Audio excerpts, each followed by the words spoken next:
that we may not have had a Storm Lucky Larson Masters.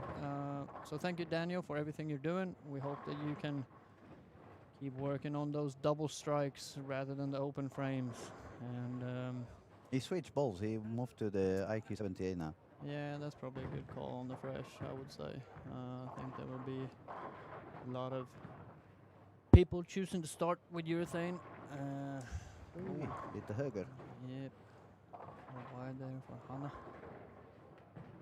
And unfortunately a spare in front of it. If there was just a strike in front of it, that would have been no problem. Just pick up the spare and move on. But yeah, with a spare in front of a shot like that, tough. There's a look at Daniel. Yeah. Yeah, he's getting his rhythm now. Yeah. Good.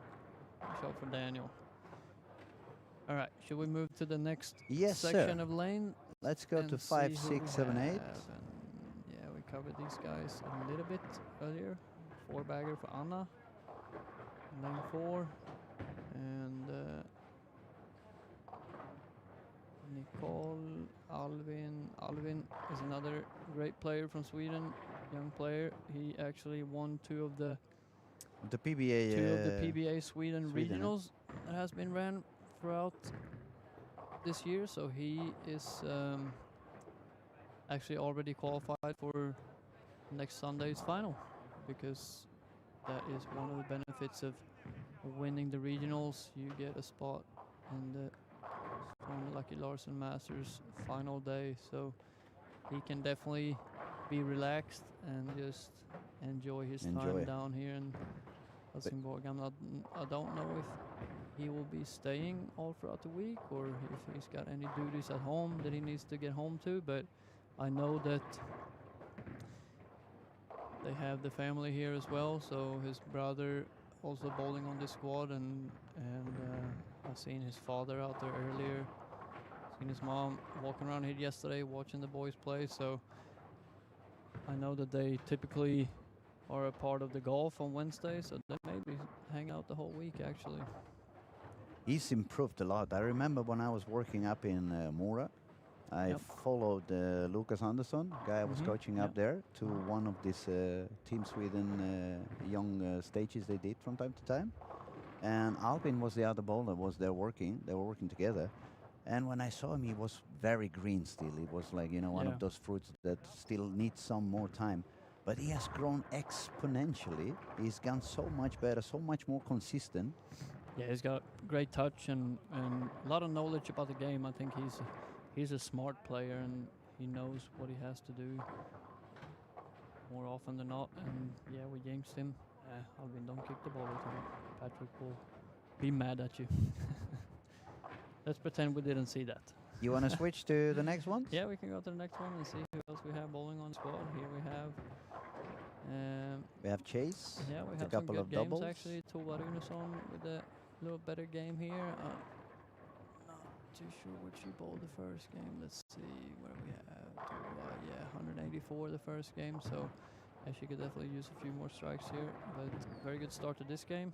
We're more than halfway through the game. Chase Naidu earned his spot on the PBA Tour before the last season actually by qualify through the PBA Tour trials that they ran. So he took one of the exempt spots for the PBA Tour, and I've been bowling all the tournaments since then. Bowling quite similar as the previous squad with the IQ 78. Quite of a tight line. Yeah, I don't think there is too much you can do actually on the fresh, rather than just be patient, yeah. Do what everybody else does and try to make sure that your hand position is good, that your ball speed is good, and most important, that it is consistent.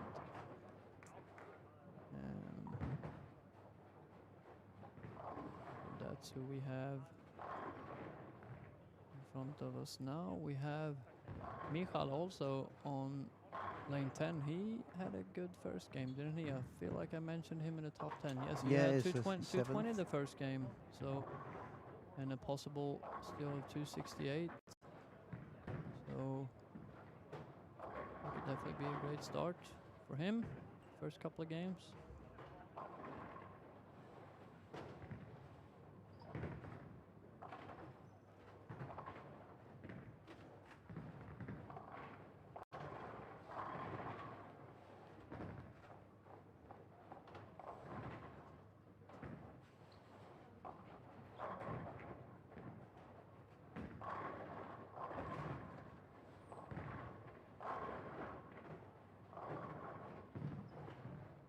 So we moved on to 13 to 16, where we find Kim Bolivi struggling a lot. No strikes yet on this particular game. On the other hand, Marcus Johnson is still on fire with 4 in a row, 6 per and 3 more right after.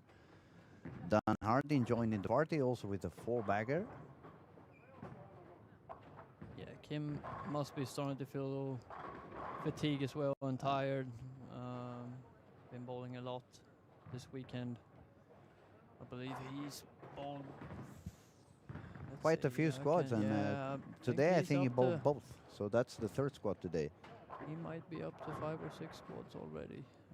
Let's see, where do we have Kim? There we have him. Yeah, this is his 6th squad.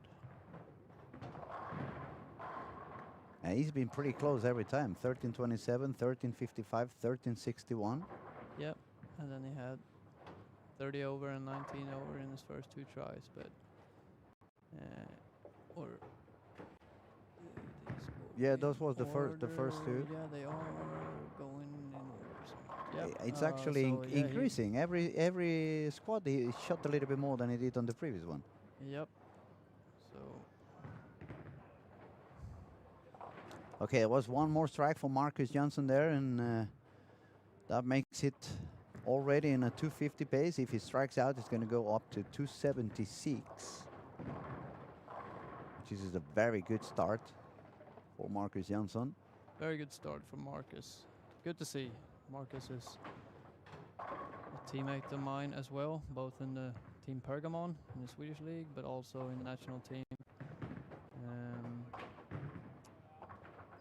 Great guy and great bowler. See Andrew Hall as well.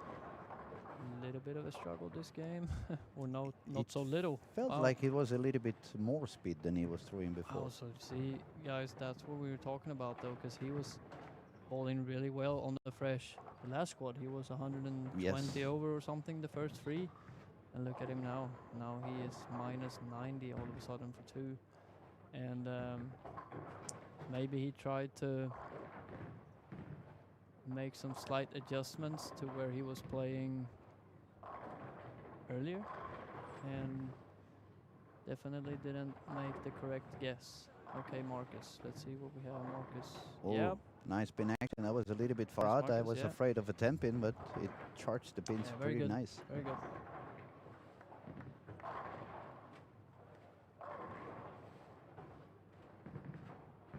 Good shot also for Andrea Nilsson. Pretty good game. 238 still left out there. We have a max score of 248 for Dan Harding. Like we mentioned, Marcus 276 still possible, and Kim there with some struggles. And he missed that one. It's going to be a 265 for Marcus. It's a very good game. He will be in the 104 over. 500s for 2. Great start for Marcus. And pretty soon we're going to have to change our camera and go back to lanes 1 and 2, because Raymond is doing quite good. Oh, front 8. So we probably see the first shot on done on the 10th frame, and then we switch to lane 1 and 2. Hopefully we don't jinx it. We can quickly have a look. Just mention, you can go back to 1 and 2 if you want to, and I'm just gonna, for the record, let you know that Mike Ong also on the last pair, or on the last set of cameras, he is. Let's have a quick look on Marcus. Sorry, on Mike Ong. Well, 246 with a spare here in the 10th. Good game for him. 238 for Wilmer Kvarnström. Alvin, that we mentioned earlier, that is his younger brother. Yeah, we can see definitely some big scores out there. And I know that Nikki Bakke may not be too happy with that game, but in her fantastic, defense, it's fantastic to see her being out here. She's the daughter of the bowling center owner, Patrick Bakke, so it's just amazing to see that she's out here and trying, bowling a few squads. And same with Victor that we said that helped us out. He's also bowled 3 or 4 squads, I believe. So it's good to see. This is definitely a tournament for everybody. And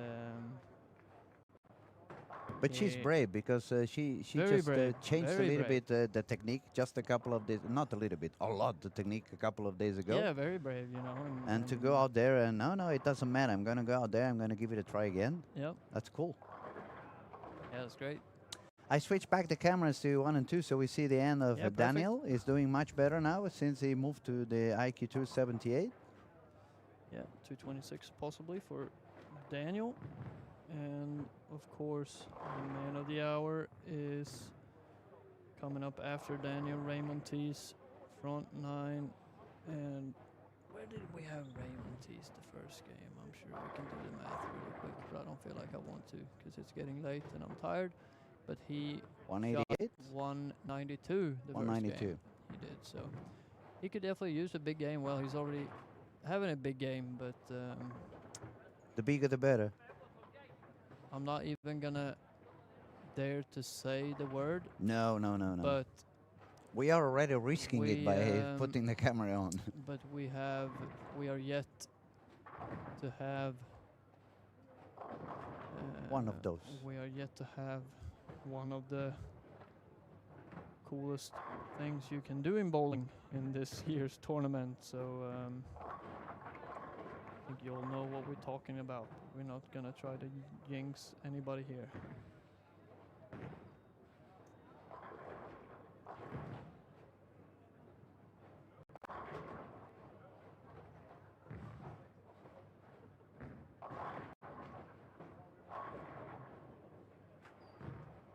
Maybe I should call him Reacher again. So far, it's been working well for him. Okay, jokes apart. There goes Raymond, getting his body ready to release the ball in lane 2.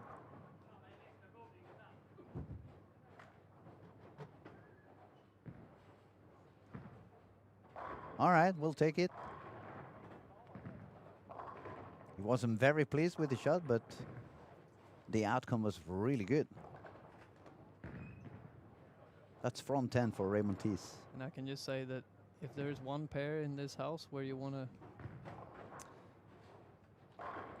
do that, what he just did, probably missed it a little bit to the inside by the looks of things. That's the pair you want to do it on because that lane is a little, or that pair I should say, A little longer. to me at least seems a little bit tighter than most. And feels like the ball want to go really straight towards the end of the pattern. So good miss for him, but that just tells me that he's very lined up. He's got control of what he's doing. And yeah, I'm sure this one will be. That was even better. That was really, really good. That's what the great players do. If they get lucky to get a good break like that, they take maximum advantage of it and absolutely destroy the pins the next time around. So, all right, front 11 for Raymond Tees.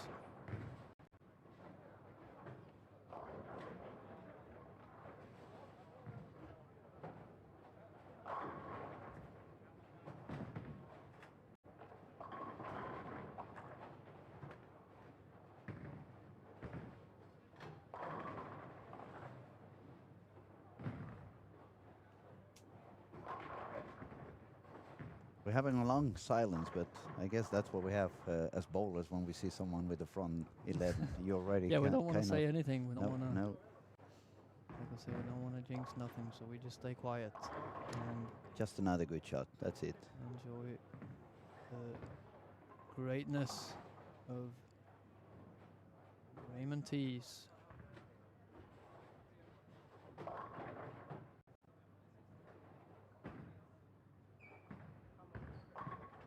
Come on, make it back. Looks good to me. Yes, baby. Yep. Good shot. Well done, Raymond. Raymond. Now we can say it. Raymond is 300 the game for Raymond. First 300 game of this year's Storm Lucky Larson Masters. That's the replay by Jopo Yep. Grips. Punching the air. Celebrates 492 for Raymond Tees. Raymond Tees. And I believe that will sail him all the way up to the second place of the squad so far. Marcus Jansson, we know. Was on he 500s is already. in Yeah. the 5-0s. Albin Gullstrand not far off with 480, but once we have all the scores updated, we will give you another rundown of the top 10 of the squad, but some great starts. I'm going to say to move back to 9 and 10, where we find our current leader, Marcus Jansson, 104 over. Yes, on the strike, and he was on the other lane. It looks good. Yep. Nice. Double. So always good to start the game with an early double. Feel like you take control on both lanes. Nothing crazy going on either of the two lanes that you have in front of you. Have Andrew Hall. Yeah, it would be interesting to see, maybe not scoring wise for Andrew in this particular squad, but it would definitely be interesting to see strategy, how he used the remainder of this squad to try different things, to gain as much information as he can for future squads. That is one of the things that I like when I have big names like you in the booth.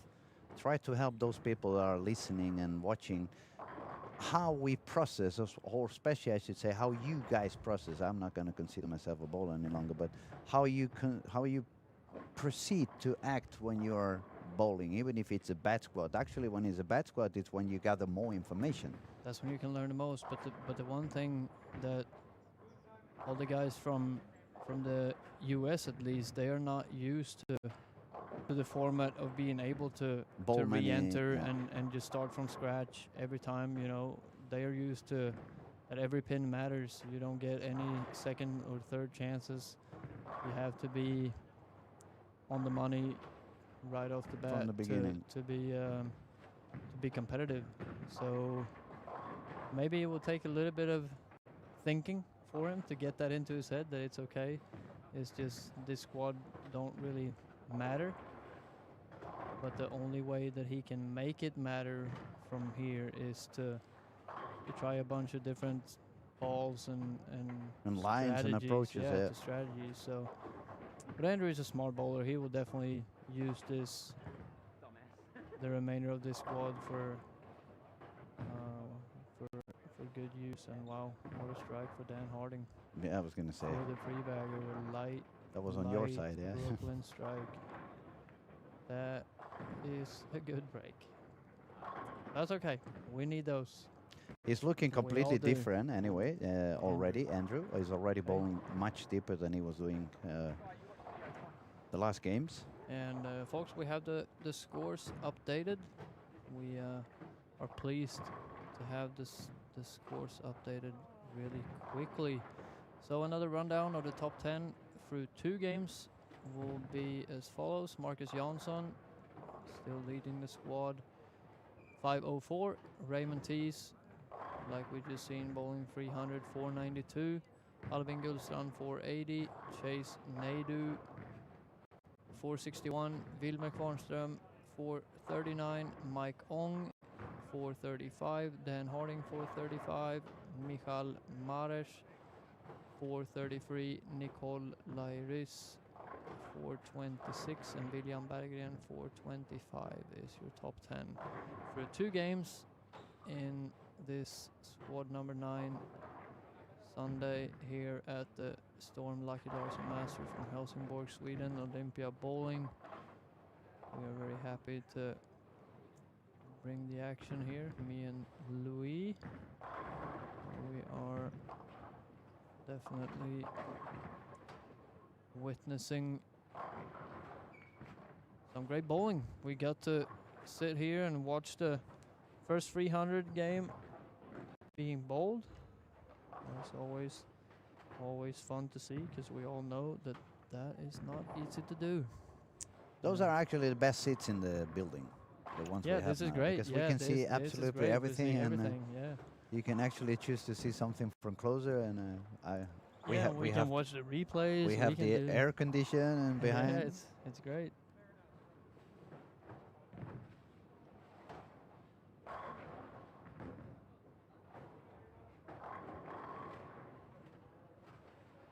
So I'm going to look around, and before we change any cameras, I'm going to try to see the people who are in top 5, top 6. See if any one of them is doing any higher, so we can switch over there. And Dan otherwise, Harding. we'll stay here. Dan Harding, we mentioned it with Raymond Tees earlier. Got away with one, the first one in the 10th earlier. And Dan Harding, like we said, we've seen. Third frame, very light Brooklyn. Good break. Follow up with a great shot. 10 in the pit, 4-bagger. Great shot there by Dan Harding, front 4, game number 3. Marcus Jansson off to a good start again. 3-bagger, 10 pin, no problem. And you know who's doing good again? The boss. Boss. Daniel has a triple already. Daniel Lundbeck. Was the best ball switch I've seen in a couple of squats already. Yeah, gotta give him a hard time later on. He didn't start with that ball. I love that ball. It's funny that I tell you, because it's probably the ball you've been using the most the last couple of years. The IQ 78. Yeah, for sure. Yeah, oh yeah. I For sure. love that ball. I love it. I use it shiny, though. I never use any surface. Mostly because the places I bowl is always like kind of a house shot, and everybody's using urethane more or less between the second and the third arrow. There's a lot of friction always in the gutter, and by using the IQ7, I have 2 of them actually, 1 pin down, 1 pin up, and I stay always on the outside. So I use the Purple Hammer guys on my left side as a whole. And that's why I have it polished, because it allows me to bowl so further outside even on drier patterns. I really love the ball. It's so good, so easy to control, and it really kicks for me. When I was bowling pitch black, for me it was not working. I didn't have enough rep rate, and I simply not used to go in and try to grab the urethane. It doesn't feel natural for me. We can talk about, we see on lane 7, we have a local from the local team here, IS Göta, Mikael Andersson, have a good game going. No unfortunate 2-7 lead for him there, but started game 3-bagger, 9 spare, another 3-bagger, and now hopefully he can Take the spare with him, yeah. make this spare and still possible 257. Fortunate there for Michael, but he had 392 the first 2 games, and what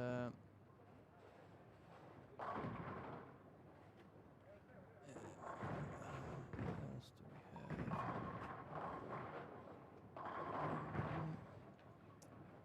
We have a very interesting game on Ocean on 7 and 8. He's striking only on one lane, no strikes yet on the other one.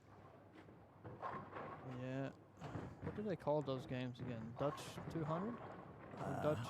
Back in the day, down there they call it an American game when you make the 200 with no double.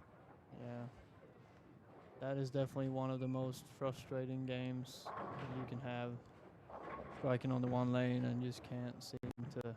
But the one thing that I do see though with Ocean now, or Ocean, is that it's not like him being a lefty like ring 7 or blower 10 or something like that. He only has 1 9 spare. Now outside of that is a 8 spare, 8 spare, and a 6 spare. So maybe he simply is not making good enough shots on the other lanes. Yeah, or that lane is just playing. It seems to be different, and throwing it harder than it was before. Yeah, it throws a little harder, but he's also bowled a few squads now, probably trying something different now. Let's see what he did bowl earlier today, because I know that he had I think he ended with 13-15 or something like that today, or 26 was today. 26 and And okay, 44 yeah, was so yesterday. he's got 13:44. That might have a chance actually from the Under under 21. 21 and early bird. You know, it's a little bit everything in there. Maybe not the early birds, but we'll see. He would definitely would be happy to improve that score a little bit. And he, yeah, 204, 205 for 409 the first two games. So yeah, I guess his evening has been going in that same fashion as right now. Just struggle to string them strikes together and pop off one of them big games. But At least he's keeping it clean, yeah, and that's which is good. a lot for, Yeah, it's good. for Yeah, the yeah. youngsters. Absolutely, that's good. And once again, we have the chat available for the subscribers watching. The subscription is $5 for the whole tournament. So please, if you don't mind, spread the word that we are live on this YouTube channel every single squad of the tournaments, where we have commentary, we have Instant replay. all lanes covered, and again, it is $5, so let your friends know about that we are here for you guys, trying to bring you the action the best as we can. We have Louis doing most of the commentating throughout the days, but throughout the week we will have multiple different guys coming in as guests. I made a promise last night, I made a statement, I guess I should say, that I'm going to try to bring my buddy Kyle Troop here in the booth at some point throughout the week and just talk a little bit about what's going on, how life is going for him. He is actually just celebrated his 1 year anniversary True.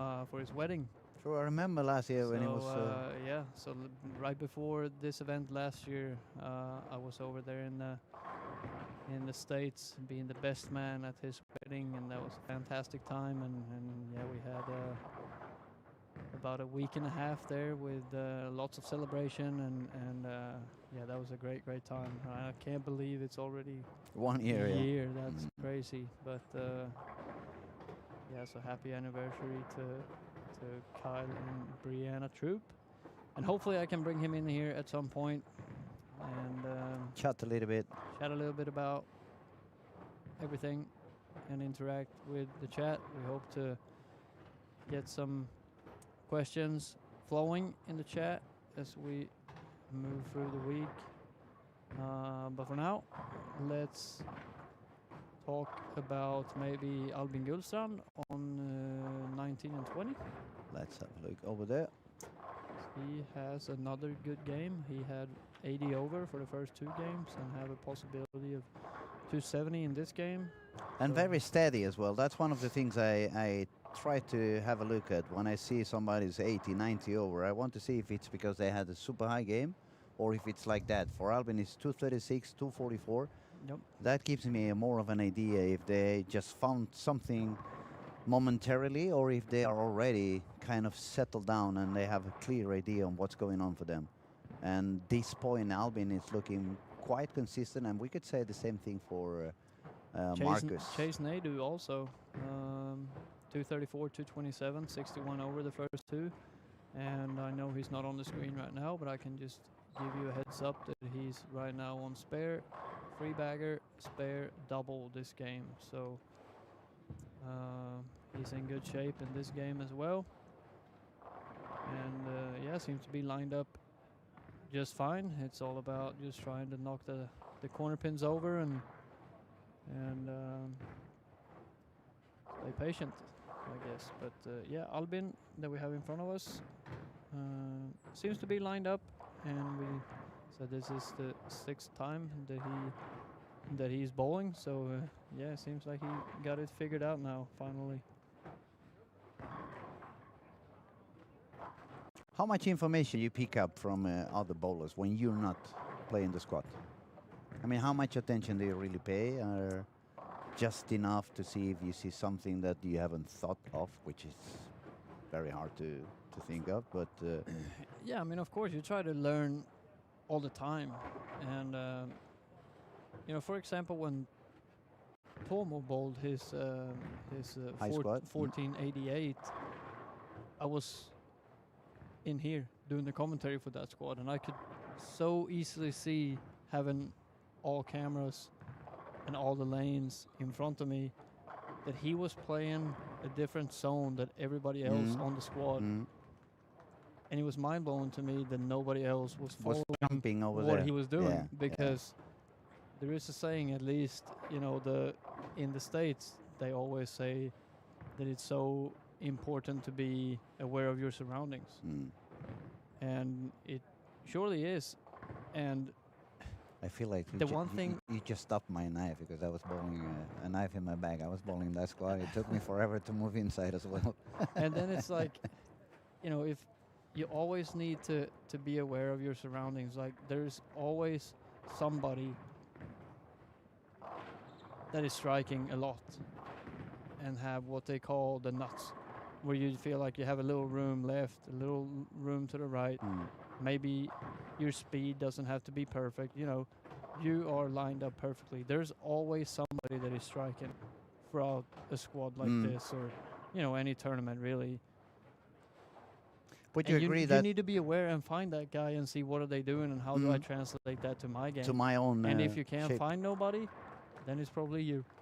So then you can just sit back and relax and do your thing. But always be aware of your surroundings. So that was just very interesting to watch because he was crushing it. He had 288 over and just seemed like he could not miss. And his ball was striking from anywhere, Yeah, the big even room, even the and he ones was that he seemed like, charging no okay, matter he what. may flat 10 or something. Never. He got him to fall over every single time, light mixers and everything. So that's one thing. And I feel like since then, a lot of other players have kind of gotten into that Moved same into zone. that zone.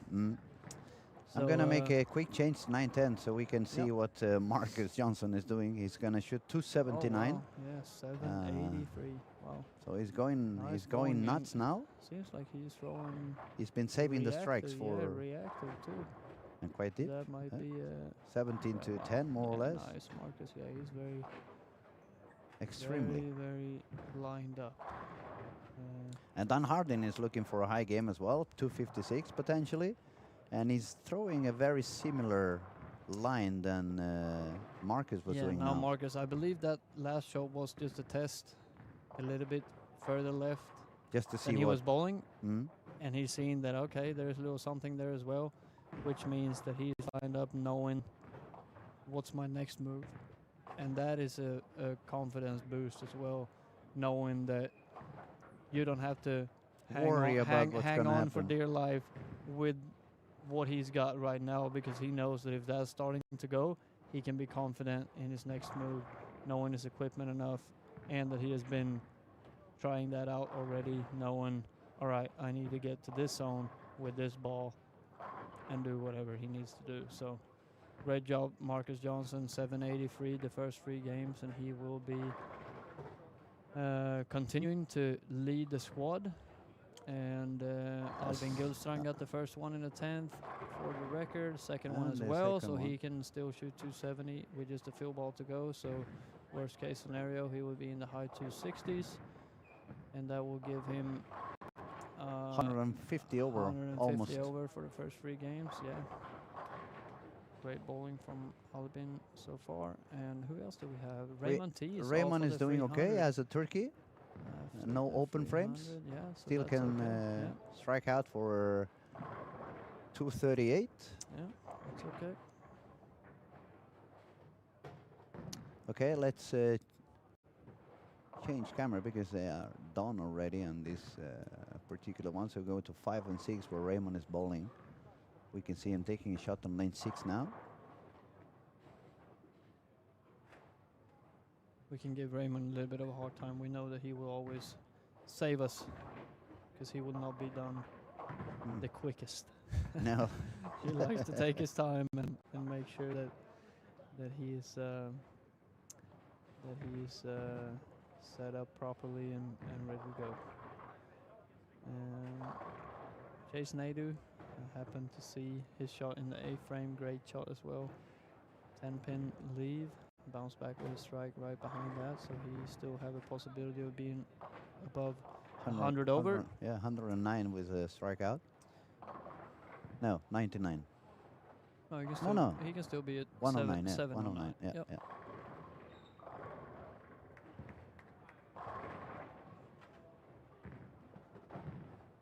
More people going inside than on other squads, and probably a little bit more of reactive than I've seen in some other squads. And very good game for Nikki, 180. Yeah, good little bounce back for her after some struggles last game, but again, it's just awesome to see that this tournament is truly for everybody. It is, of course, the biggest tournament we have in Sweden and in Europe, but still very, very keen to make sure that it is for everybody. You know, everybody come together, have a good time, and try out the lanes here at the Storm Lucky Larsen Masters. And it's it is a very special week, and I keep encouraging anyone who has not come. We have quite a few Spaniards coming this year, later on the week. They always keep telling me, but we don't have the level, we don't have enough. And I said, it's not about the level, it's about the experience. You get to meet all these people that you only see on TV. You get to bowl near them. You get to get some autographs, and you get to test yourself in one of those tougher patterns that you never get down there. Yeah, for sure. And you know, I tend to believe that some of the people that showing up here to bowl, they are not really have the desire to win the tournament, because realistically, not everybody entering definitely have a decent chance to win. No, I'm not, you know, I'm just saying that it doesn't stop anybody from coming here and enjoying give it a beautiful try and have some Helsingborg. fun. Absolutely. Yeah, and give it a try. Just get the experience and get to experience a PBA tournament, and get to, maybe if you get lucky, you get to bowl with one of the superstars from America, or you know, one of the big names in Sweden, because or Finland, we have a lot of big names coming up. We have people from all over the world coming, and I mean, it's the only PBA tournament outside of the United States, and it's fun to see that we have so many Swedish players taking the opportunity to test it out and join us here in beautiful Helsingborg to enjoy the atmosphere and enjoy the greatness that we are bringing here to Helsingborg. That's fantastic.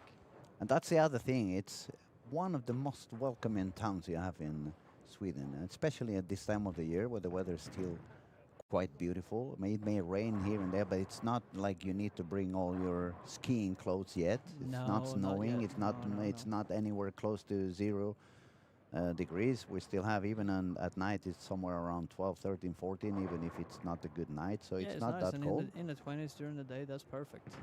That's the best time of the year almost. So. And it's a beautiful town. It has a lot of good restaurants. It's a lot of good food in Helsingborg, a little bit of a foodish. You have a ferry that takes you to Denmark if you want to go out to Helsingborg, and it takes like half an hour, I believe, something like that. You can go over to Helsingør if you want, and also you can hop on the train, go down to Copenhagen, and check out all they have to offer down there. So yeah, lots of great things to do, both here at the Olympia Bowling Center and also in the surroundings, in the surroundings, and in your free time in between squads, in case you don't want to hang out at the bowling center all day, every day like we do. But again, tomorrow morning we actually are not going to be at the bowling center. At least no, I am. I'm going to be on the golf course, and that would be great.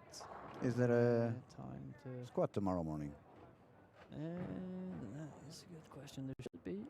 Let's have a look. See if we can. So we know exactly. Find, So we can tell you guys what time are we going to be back tomorrow with the first squad of the day. You can write it down on your calendars or set the alarms on the phone. Ready not to miss any piece of the action. get that in just a second. Feels so technical now. Squads. We have tomorrow is Monday. We have at 3 o'clock and 7 o'clock. 7 o'clock So we have tomorrow. 2 and squads tomorrow. they are in fact already both full. Mm-hmm. And while we're finishing up game 3, we can just take a peek at the Who's bowling tomorrow, yeah? at the list for squad 10, which is tomorrow at 3 o'clock. And just to mention a few, we're not going to be able to mention everybody, of course, that is bowling, but we can mention some of the players that we haven't seen yet that is very well known around the world. We have Andrew Anderson entering the lanes tomorrow at 3 o'clock. Andrew Hall is bowling now. Obviously, Chase Nadeau as well. Daniel Urbano. That's Daniel McEwen, for those who don't know that she got married. Yeah, she got married to Justin Urbano, also here bowling, and I actually crossed with him earlier today. Great guy, so it's fantastic to see them back in Sweden here. And we have also James Blomgren, comes one of tomorrow. the superstars from Sweden. Just recently retired from the national team, but that definitely does not take away from his abilities as a player. He's a fantastic player, probably one of the best ones that we have and have had in Sweden, and he finished second a couple of weeks ago at the Brunswick Euro Challenge, or maybe it was last weekend. Time flies, but yeah, finished second down there in Aalborg, Denmark. So great bowling from him there. So seems to be in good shape. See what else? Nora Johansson, one of the stars from the PWBA tour, also locally here from Spotted Dawn in Helsingborg. So she actually lives down here in Helsingborg. Very fun to watch. Her two-handed, very powerful female bowler, Nora Johansson, that is.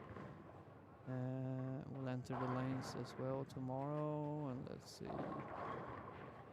We have a classic as well, bowling tomorrow at 3. We have Tore Torgersen. Tore Torgersen, I'm not going to miss that one.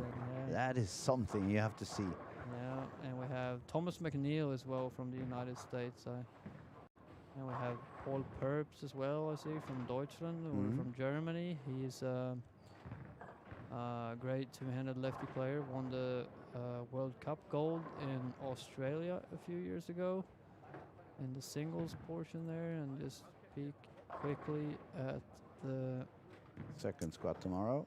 7 p.m. squad tomorrow evening. Wow, Andrew Hall's going all in. He's bowling again. We have Arnar from Iceland living here in Helsingborg as well. We have a past champion of this tournament, Karsten Hansen from Denmark bowling. Champion on the PBA tour. Chase Nadeau bowling again. We have Fiona, she's from Germany. Harry Davis from United States. James bowling again. I see my name in there. I will not be bowling. We have Sean Rash entering, last year's champion, defending champion Sean Rash from the United States, entering the lanes tomorrow evening at 7 o'clock.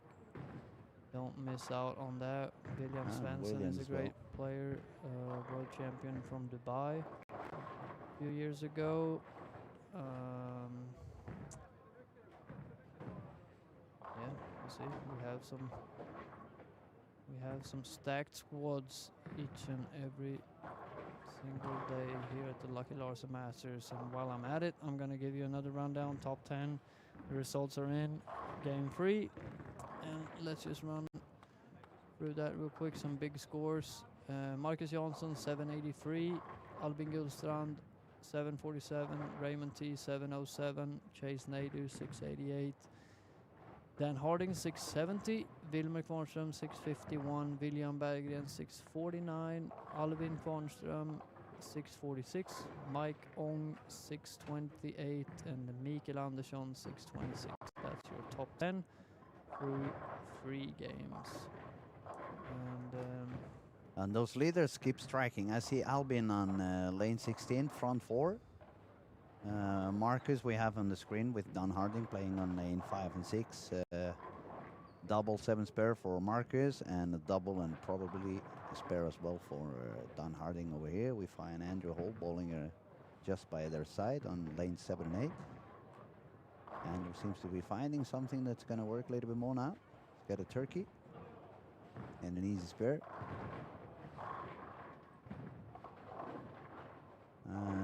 I see Daniel also is bowling a 9 and 10, started with another double. And then we have on 11 and 12, we'll go to there a little bit later on. If it keeps going like that, we have a front 5 for William Berggren.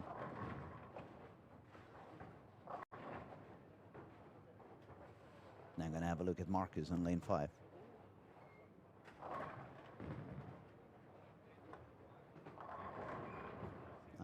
Nice shot for Marcus over there.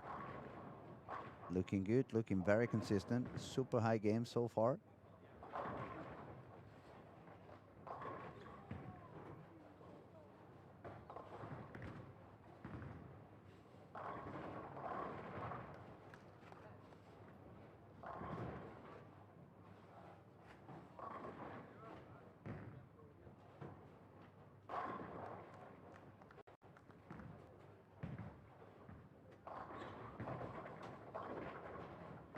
And a little bit high on the nose for Don Harding. It showed the 4-9, but the messenger took care of the 9, only the 4-pin left. I'm gonna move around because I see Albin is doing a lot of striking. He's got the front 5 on 15 and 16. So Albin is definitely finding what to do. And the same for William Berggren, front 6. Yeah, William Berggren front 6 on 11 and 12. Yeah, we got some strikes definitely this squad. Game 4, I mean, transition should be here now. But yeah, of course, yeah. It can be a positive definitely. transition as Yeah, well. of course, People yeah. sometimes when they hear the word transition, they Yeah. start shaking like, ooh, I'm going to get in trouble. But sometimes, most of the times today, it's actually transition is good news. Yeah, you will see it more and more as the more of the PBA stars coming into town, that they're almost looking for some transition sometimes, for some kind of shape developed into the pattern where they can get a little bit further left and find some hold, and don't have to keep it in front of them that much. So yeah, we can definitely see some of the players being right on top of the transition. And yeah, William Berggren, I can just let you know what's going on. Yep, front 7, no problem there. 10 in the pit. 9 to 12. Is he bowling on He is on 12, 11 right? and 12, yep. Yeah, we can switch there and see what goes on. And we can come back to Albin a little bit later on. William is a couple of frames ahead of Albin right now. And we see tournament director Daniel Runbeck starting with the front 3 this game. So he's in good shape now. And we have Raymond there as well. I'm actually I'm sharing the apartment with Daniel and Martin. Mm-hmm. And Daniel, it's not sleeping much. He was up at, I think, 6:45 this morning. And he went up, he had a cup of coffee, and he ran to the bowl in the rain to start making all the necessary work for getting things ready. The first squad this morning, and he has not left the building since. I don't even think that he has had a sip of fresh air today. He has probably been in this the office the whole day, so it's good to see that he still have enough energy. Well, maybe he's out of energy, and that's why he only throws one shot each frame now. Save the Striking- energy for the end of the striking- squad. Striking every shot. All right, we have William coming up for you on lane 11. Working on the front 7. And where did we have William? Oh, he was actually 649, so a big game for him here, and he's all of a sudden in very good shape. And Oh, Messenger in wrong front. post code number. Messenger in front, but They delivered the pizza to the neighbor this time. yeah, but he came so fast, he almost bounced over to lane 12. Yeah, but good shot there for William. Maybe he came in a little bit behind it, leaving that 10 pin, but that's okay. Making a spare. Still a good finish to this game. He will be in the 250s, potentially 260 or 270, and being in good shape, being more than 100 over going to the last couple of games. Let's see if he covers the spare. Yep, no problem. He's a good spare shooter as well. He has improved a lot over the last few years. He's one of the students at the Swedish Nässjö? bowling school in Nässjö, and we Nässjö. can see, and while we're talking about that, you can see on the screen lane 14. Lane sponsor is NBC, which is Nässjö Bowling Center. We thank Mats and Lotta. Let's move there so they can see it even better. That's Yeah, lane 14. We have Mats and Lotta in Nässjö running the bowling center for a long time there in Nässjö, where the school is located, and surely a lot of the national team players and a lot of the top players in the country has been going through that school, where Not only you the study, but you... the opportunities are given, the practice, the possibility to practice and learn and grow. Myself attended to that school, and moving out of your parents' house at 15 years old, that could definitely be a challenge, but you for sure get the possibility of growing as a bowler and as a human being and becoming an adult at a fairly young age. And Mats and Lotta are doing a great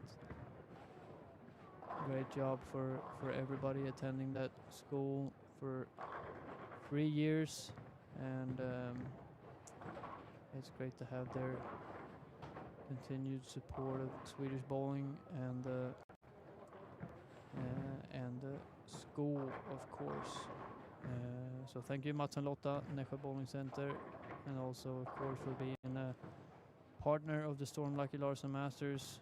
And as you can see, every single lane is taken by some generous lane sponsors, helping out making the event possible. And Albin Gullstrand don't seem to be slowing down anytime soon. Front 7 for him as well. It's very good news for him. It's going to put him, if he carries that way, already nearly 200 over. 2 games to go. That probably gives you some peace of mind. If he strikes out, he will already be 250 over. Well, if he strikes out, yeah, then he can go have a Coca-Cola, take a break on the last year. Maybe bowl a couple of frames in the last game, and then he can take an early take evening. off. Not get stuck in traffic on the way out of the parking lot of the bowling center. I'm trying to Here's find Albin Marcus. for the front 8. Yep, Albin with the front 8. Nice shot, Albin. Beautiful. Perfect. And I just happened to see that Marcus had an open frame. Where was he standing? I lost him. Went through. Aha, 5 and 6. 5 and 6, yeah. Went through the face and left a 4-6 combination. I think it was a 4-6-7 or something like that. But he had a double, and was clean before that, so -5 this game. Not too much of a worry as long as he can just find a way back to the pocket. I think I happened to see that he gave up on that shot fairly early, so I think that it was not necessarily something crazy happening on the lanes. It was more just a bad shot. Human error, not his best shot. So not too worried about Marcus. He's a tactically smart bowler and very powerful. So let's hope he can get back on the strike train, and I can just give you an update on what's happening in the 9th or the 8th frame. Sorry, yeah, strike again from Marcus down on lane 5 and 6. Good job, Marcus. But we probably are choosing to just stay with Albin here for the remainder of this game. Hope that feels okay for you guys. But we do have front 8 for Albin Gullstrand after already a great start. The first 3 games with 236, 244 and 267, so he was at 747 coming into this game for 3 games. Logic says he's going to do at least one more because it's increasing his scoring pace. Now it should be at least to 70. So maybe he was one of those guys that was just waiting for the transition. He was grinding his way to 90 over the first 2, wait for the transition and take off from there. Yeah. Yeah, if that's the case, it's hats off to Albin. Then he'll probably be a long Sunday for him next week as well. Maybe he's just bowling a lot of squads now, just you get used to what's coming, because he knows that he will be on the lanes for a long time next weekend as well. On final day.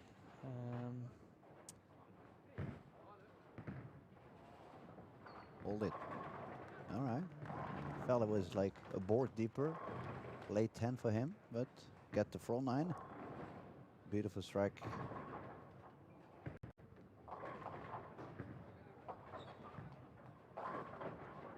It seems to be a little bit of a higher scoring pace, this squad compared to the previous one. I see a lot of strikes going on also on lane 1 and 2 for Kim Boliby and Andrew. I don't see. It's a little bit too far. I'll be right back to this camera. Just let me see for a second so I don't say anything wrong.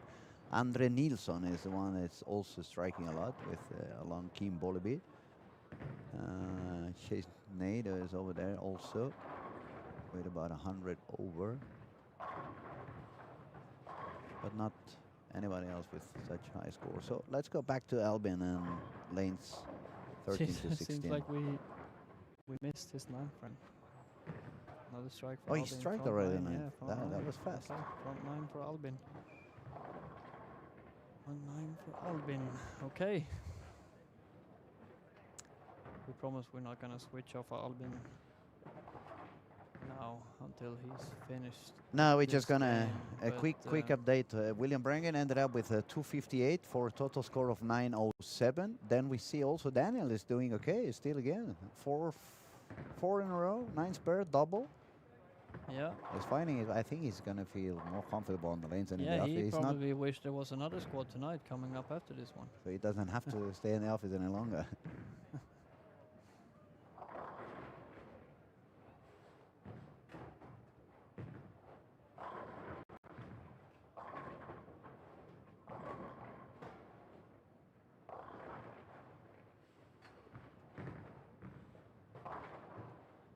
And again, just for the records, we know we have had some little bit later starting times the past couple of days, but this is the last squad of today. A little bit of a earlier evening, since a lot of people need to get back to work tomorrow. And 7 pin for Albin in the 10th, which means no second 300 of the tournament just yet, but still, if Albin covers this spare, he's in the 270s, cruising well above the 200 over mark through 4 games. It's been a while since he had a spare ball in his hands, but no problems there for Albin. Great job from him, 270s. He will be about 225 over, 226 over with a strike on the fill. Continues to increase his scoring pace. Continues to improve. Where are we gonna? It's not going to have an easy Where job is that gonna take him? to keep improving that score. I mean, he needs 280 on the next one. All right, 6 pin there for him. 10-25. Great job, Albin. 225 over the first 4 games. He must be feeling really good about himself. Now he can just focus on bringing this squad to the clubhouse by managing the pocket, not really stressing too much about finding another 7-bagger in there, unless that just comes to him naturally, but he can just try to manage his way, finding the pocket on the next pair, and I think we should go back to as a happy man tonight. We can actually the leaders with Marcus. There we go, Marcus. Yeah, the saving the 200 200. Yeah, perfect. He will be in 180 over, 188 over with another strike on the fill. Dan Harding, a couple of unfortunate opens here. Double in the 10th, being in the 80 over. Definitely going to need a couple of big games. And those open frames are costing him dearly in this game, unfortunately. Let's just quickly talk about Raymond Tees as well. Mr. 300 from game number 2. He is on the next little section over on 7 and 8. Or, no, 9-10, I think 9 it and is. 10, 9-10. yeah, sorry about that. But he gotta give him his props for that. I have happened to look up and see some of his leaves. He left a washout, and after starting the game, 9 spare strike, 9 spare double, he left a washout. But he covered up no problem. A 3-6-10, covered that as well. And then he's got a 8 split that he also made. So some great spare shooting from Raymond to not lose any ground really. With what could have been 3 opens in a row, and he ends up only losing a few pins of count there. So some great spare shooting for him going on right now, but hopefully he can find his grooves again and find his way back to the pocket, because even with that 300 game, his other 2 games are 215 and 192, so it seems like that end pair down there on 1 and 2 was great for him, but other than that, he hasn't really been able to 3-6-10. But find that spot. remember I said that it's probably the least hooking pair in the house on 1 and 2, so he probably got a little extra push that helped him a lot on game 1 and 2, because you can see this, or no, you cannot see that, I'm sorry, but I can see it, because he's in the next section over on 9 and 10. There. And another shot for him that hooks a little bit early now. Didn't look too bad off his hand, but it's definitely changed direction very quickly, and I definitely jinxed that. Sorry, Raymond. Remember earlier when we were talking about that game when Ocean was doing strike, spare, strike, spare, strike, spare. Yep.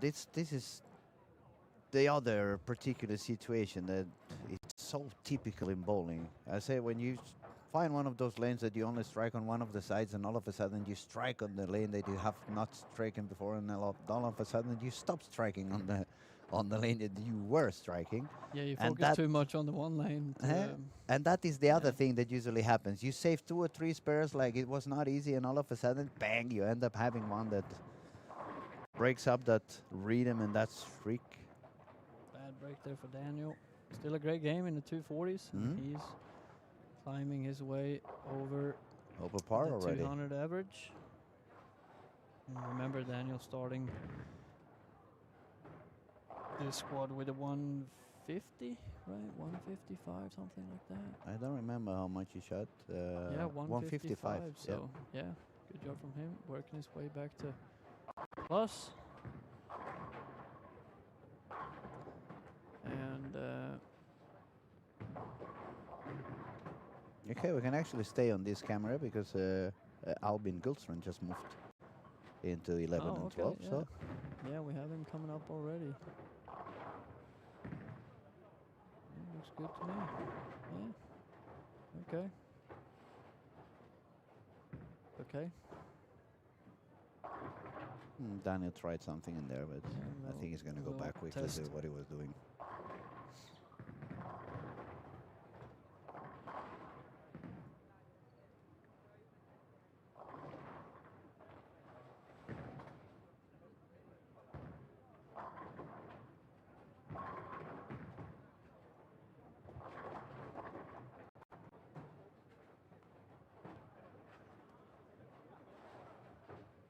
All right, we're just gonna make a very quick score update. I'm gonna go grab a cup of coffee. You need something, Jasper? I'll be right back. I can bring Yeah, I you believe something. I'm good for now. I can just take this game home, and then we will just, like Louis said, we'll wait for the scores to update. We have a couple and of pairs that are still on the 10th frame, so it's gonna take a couple of minutes before we can refresh and give you the total scores after 5 games. Yep. Looking exciting. It's going to be interesting to see what goes on this last game. Remind you, everybody, that the 6th game, even if you have been bowling really, really bad during the squad, if you find the spot in the lane and you make a very high game, you could still make it through the Turbo series. Yeah, we have the turbo, and I can explain that briefly. We have turbo game 5 and turbo game 6, which basically means that the highest game 5 and the highest game 6 that is outside of the cut number with your total score will still earn a spot next Sunday in the final step 1. So for an example, if you happen to shoot 279 in game number 5, but your overall score has not been good enough to qualify through the general standings, you still have a chance to make it through to the final. So that's something to keep an eye out for here the last couple of games. Those spots are still up for grabs for everybody, because that is included in the entry fee, which means that every single bowler on each squad have a possibility of having a great game in either game 5 or game 6 for a chance of making it through. So that can be worth. And with that being said, we're gonna keep watching every single player on the squad to see if we have somebody starting with a bunch of strikes or have a chance for a big game that we believe could possibly have a chance of making those turbos. Obviously, we have a bunch of squads to go of the tournament, but if I'm not mistaken, we have seen some games in the 270s. We have a game of 289 on game 5, I believe. 299 on game 6. We have a 299. Oliver, I think it was Oliver Dahlgren, shot 299. Yeah, but he bowled 1400, so he's already in of course. the And the other one standings. is going to be... So that would be the ones, again, that would be the from the people that have not have enough pins score to make it directly through the general standings. So that would be like an extra chance for everybody outside of the cut. Oi. So, all right, Louis is back from just a short break. I will take a couple of minutes break myself, and when I come back, actually we have everybody done, so we may have a scoring update before I take a small break. We sure do. So let's just give you another rundown of the top 10 through 4 games, and we have Albin Gullstrand, like we said, improving every game. 236, 244, 267, 278 for 10, 25. The first 4 games, 225 over. Still in very good shape. Second of the squad, Marcus Jansson, 987. William Berggren, a little hop down to him, 907. Chase Naidu, 899. Raymond Tees, 894, Dan Harding 871, Wilmer Kvarnström 866, Alvin Kvarnström 855, a little brotherly match going on. Ninth place we have Andrea Nilsson 851 and Kim Bolleby 849 with a big 251 game for Kim, and that is your top 10 for this squad number 9, and we're already into the action of game number 5. Louis will be riding solo for a few minutes here with you guys, and I will be right back myself. Thank you, Jesper. Let's have a little bit of a look around the alley so we can find out what goes on and who's bowling where. We find Marcus Johnson bowling on lane 1 and 2. Bowling with him we have Dan Harding, and we also find on lane 2 Tove Runesson and William Hulén. If we look at lanes 3 and 4, we find Andrew Hall, we find Thomas Jensen, and we find Caitlin bowling over there as well with Elliot Molin. If we move to lane 5 to 8, we can find Mike Ong, the guy from Singapore, Anton Nilsson, Andre Nilsson, and Kim Bolleby. On lane 7 and 8, we find Wilmer Kvarnström and William Berggren. Bowling along with Martin Ike and Werner Sauer. Let me have a look at one more camera. Let you know we have Hanna Jonsson, Mia Nilsson, Nikki Backe, and Alf Trutzson. 11 and 12 we find the squad leader Albin Gustard, already with a spare and a triple. Emma Haltonen, Krister Schartov, and Stephanie Laris. Moving all the way to 13 and 16, we can find Jerker Johansson, Kevin Carlson, Daniel Rombach, and Raymond Peace. Albin Kvartström also on 15 with Jonathan Binnigan, and on lane 16 we find Ossian, which actually started with the from 5. He's taking a shot now for the 6th frame. Light strike in the pocket. Electrifying for him. 6 in a row to start the game for Ossian Kinari. And we have also bowling with Ossian Roger Linau.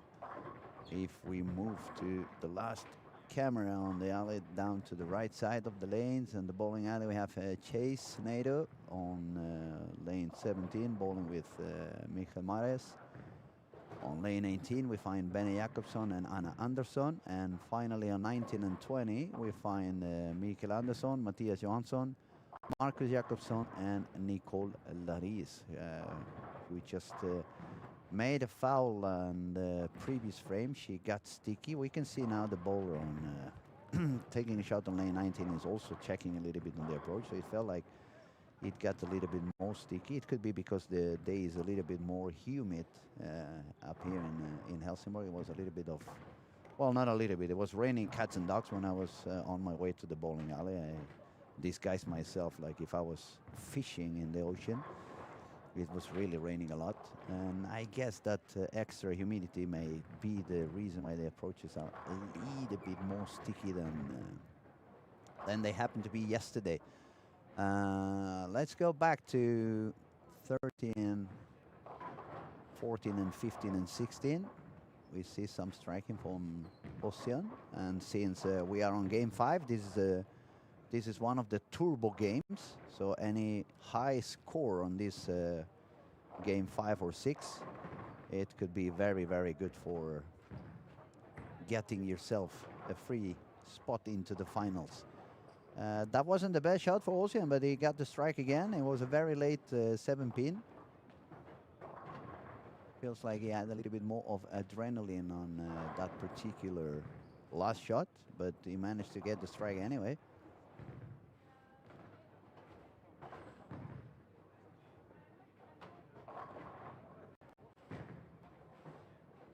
Bowling right beside them, we can see Albin taking a shot again in lane 11. One more strike for Albin. Can he manage to keep increasing his scoring pace? As we said before, he shot 230 on the first game, 240 on the second game, 260 on the third, 270 on the fourth. So now it's time for the 280, and it's on his way with a spare and 4-bagger. If he strikes out, it's going to be 290. And then the only thing left for him to do on the last one is the 300, because there's no other way to keep increasing that unbelievable scoring pace he's doing. Bowling really, really good. Now let's go back to the lane where Ocean is going to take his next shot. He's going to throw on lane 15 after having front 7.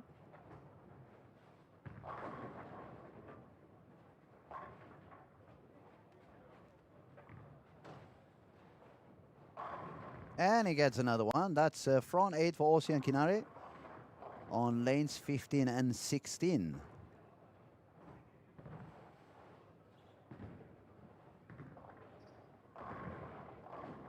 I'm looking around on the big screens to see if I need to jump into some other camera to let you know some piece of the action. But so far we're going to stick with Ocean and a little bit of Albin as well, the squad leader. With spare and 4 bagger is going to take his next shot on lane 12.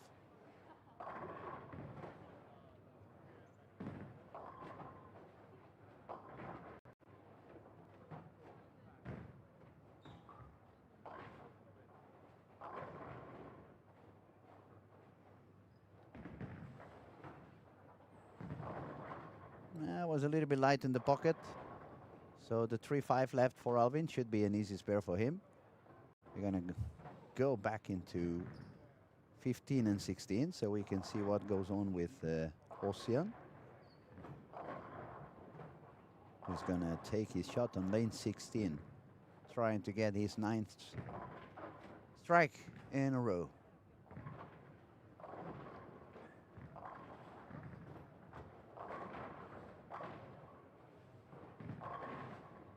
All right, that was really not the best shot for Ocean.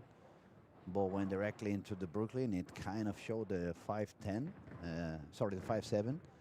But yeah, 9 for Ocean. He needs to spare and strike out for 279 in order to give himself a chance to have the possibility to grab that turbo on game 5.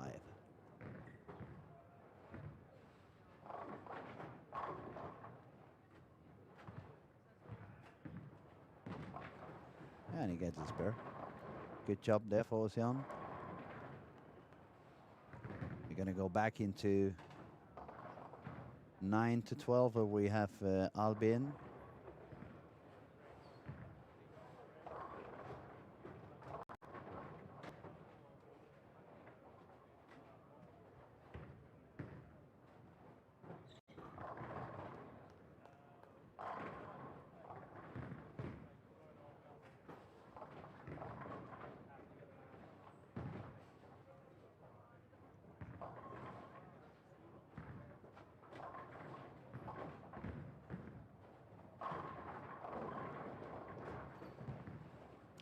Okay, Marcus is getting himself into a little bit of a trouble there in lane 1 and 2. He's got an open frame to start off, then he got a double. He just missed the baby split. So it's a couple of open frames for him. He was sitting with 187 pins over par. So that tells me he probably needs to shoot at least 400 on these next 2 games. Let's see what happens. There was a lot of striking going on for Ocean on lanes 15 and 16. He shot the front 8, and then he had a terrible shot, to be honest. He missed a lot to the right. It was a broken shot. And Albin is striking again after 4 in a row in a spare, so it's keeping his scoring space pretty high. He's looking to shoot probably somewhere near 1460, 1480 if he continues to go that way. He's really looking very consistent, very confident. The body language is not expressive, but you can see it's very relaxed, very confident on what he's doing. I'm also back now from my little short break, just so you know. So just so you don't all of a sudden think that Louis' voice changed quickly. But yeah, Albin seems to be cruising smoothly right now. 268 left in this game through 7 frames. Wow. 10:25, yeah, so he can almost be in the... He can definitely be our first 1500 score of this year's Storm Lucky Larsen Masters. And we briefly talked about it, me and Martin, during last night's squad when he bowled that we, as a teammate of Albin in Pergamon as well, we are very, very happy to watch him bowl good because he have been through a little bit of a struggle with his health. He had to spend quite some time in the hospital, and I had no idea. You don't know that. yeah, seems like he had some kind of illness. It's good to see him back in Not, track and feeling what's healthy. it called? Like not curable, but manageable, I guess, to where he's on some kind of medication to help him Overcome. function Mm. and manage those issues that he's going through. But great to see him back in action and ready to go. But he definitely had to take some time off. There you go. Ooh, late 17, yeah. Okay, Albin, we see you, buddy. We see you. Wow, what a set for Albin. 236, 230, 244, 267, 278, and the possible 268 again. Wow. I think we can tip our caps, and he's definitely punching his ticket to next Sunday's final. I say he's actually buying himself a couple of extra hours in bed as well on Sunday morning.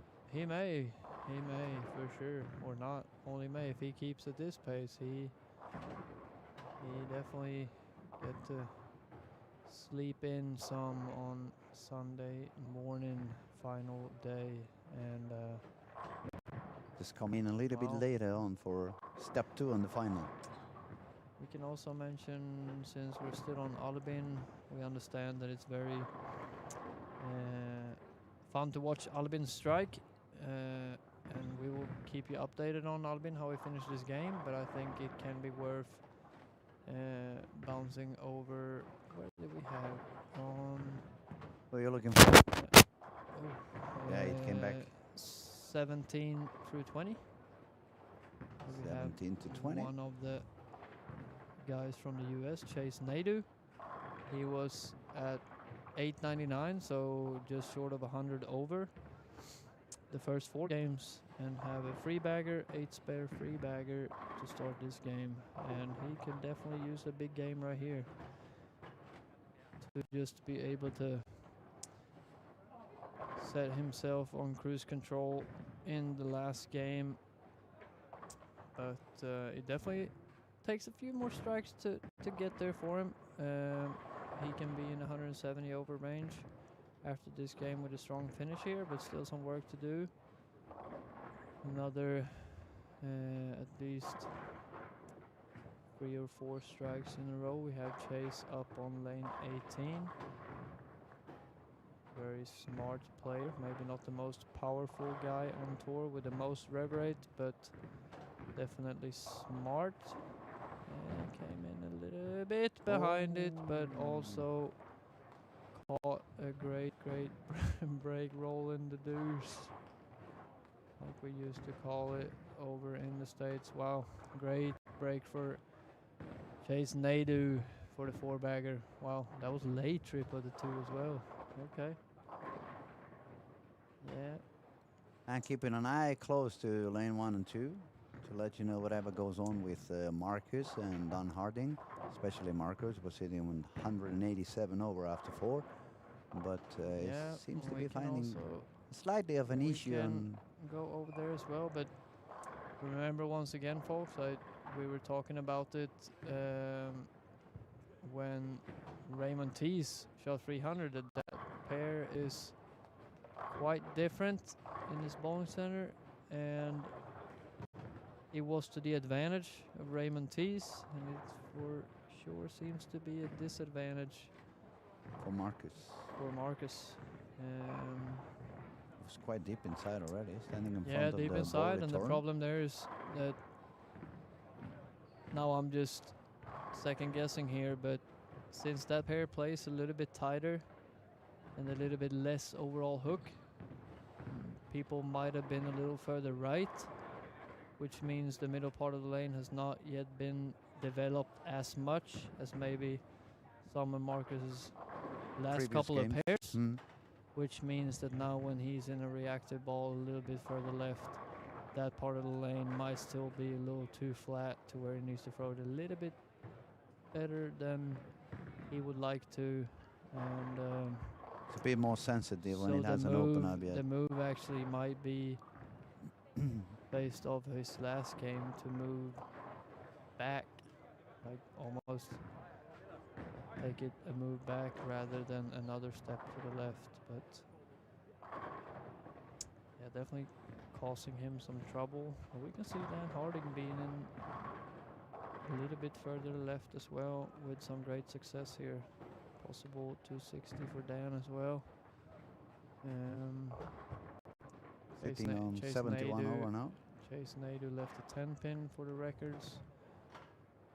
Still have 250 left in this game, which will put him in the 150 over range. Kim Bollaby, another good game for him. Possible. Sorry, right now I'm a little bit all over the place, just trying to take everybody. Yeah, we have in the hunt somewhat William Berggren, 224 in game number 5, so he's at 11:31. Needs a big last game, as far as we know, to get himself into a safe position. A solid game can still give him a chance, but once again, we don't know what the cup number is going to be, and it's very hard to even estimate at this point. But I guess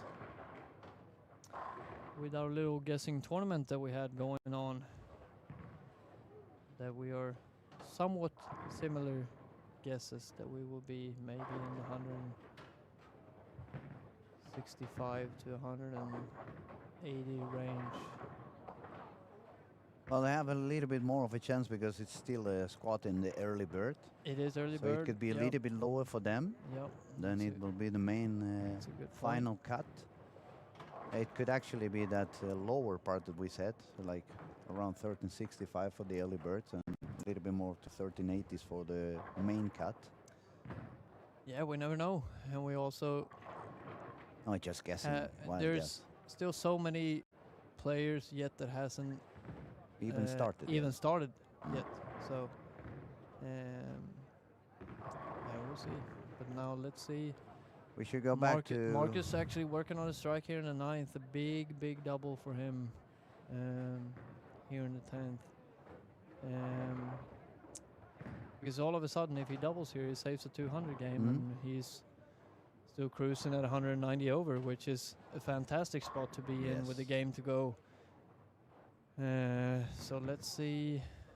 What seems like he moved even further left, right? around 25 in the seems arrows. Okay. Solid 10. Shame. Tough break on a good shot. Good move, good shot.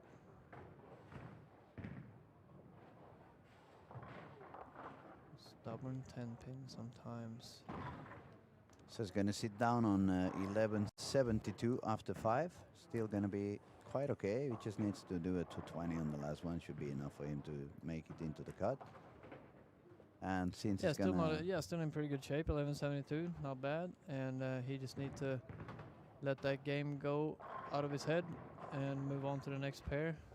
Figure it out quickly. and Get a double or a free bagger early, and get settled in nicely and go from there. We're taking Chase Nadeau. Sign him up for 247, 1146. Kim Bollaby, where did he end up? He's shooting 256. 256 yeah, so for he's 105. Yeah. Another good game here. We put him in about the same score he had. score again. Mm.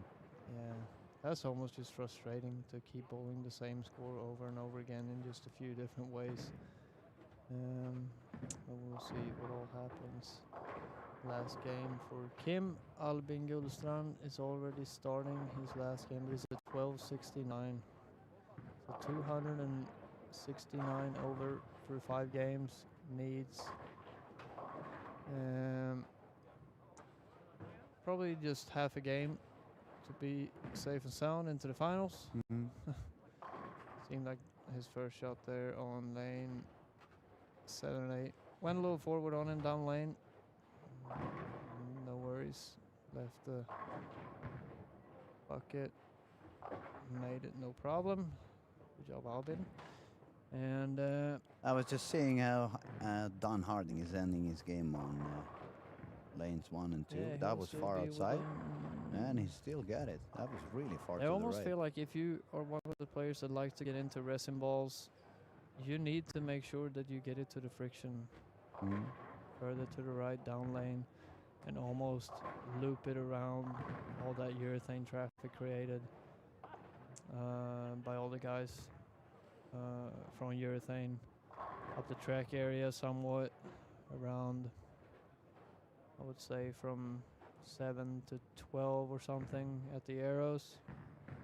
And I feel like you need to make sure that your break point is to the right of that if you choose to go to reactor balls. Yeah, seems nice to have hand for quite a him. bit of room down lane there actually. Good game for Dan Harding. And he's at 118 over. Yep. So still in the hunt with a good game to finish. We still have a couple of interesting scores here to keep an eye out for the last game.